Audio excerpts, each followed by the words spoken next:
do you read this word? Paano basahin ang salitang ito? Ito, whole, hindi rin whole. Ang tamang basa dito ay whole. Ibig sabihin ng whole ay buo. Naintindihan ba? Okay, tinalakay na natin ito sa fraction, di ba? Ang ibig sabihin ng whole ay buo. Okay, sabihin niya whole. Whole. Whole. Okay, very good. Ano ang basa sa salitang ito?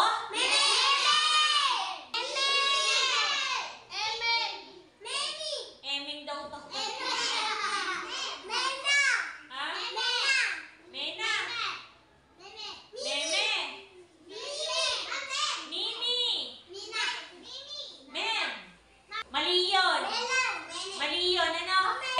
Pagbasa dito ay meme.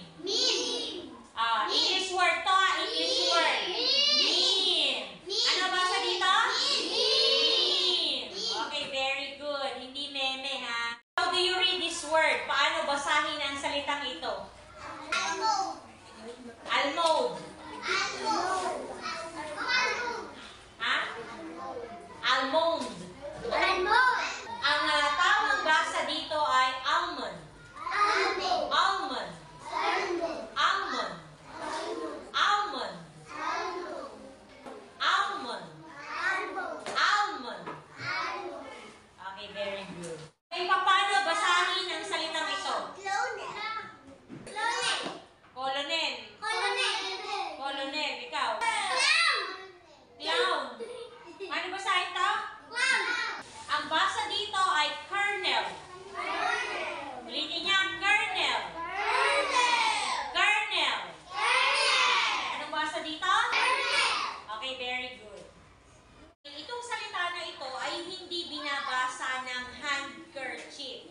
Mali yun.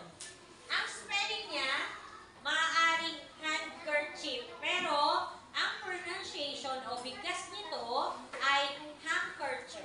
Handkerchief. Handkerchief. Handkerchief. Okay, very good. Paano basahin yung salitang ito? Ulitin niya.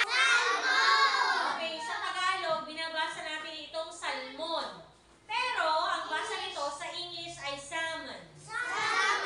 Okay, silent L. Ang ibig sabihin, ang L ay walang tunog. Kaya hindi pinapronounce o binibigkas ang L dahil silent yun sa English. Ano? Salmon.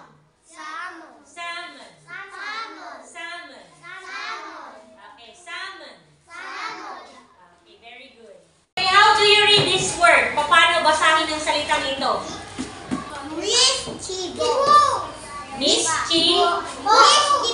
Mischievous daw. Tapos ikaw? Mischievous. Ang tamang pagbasa dito ay mischievous. Mischievous. Okay, very good. How do you read this word? Paano basahin ang salitang ito? Espresso.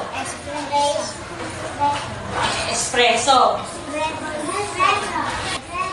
Espresso. Okay. Tamang basa dito ay espresso. Espresso. Espresso. Okay. Ang ibig sabihin ng espresso ay kape.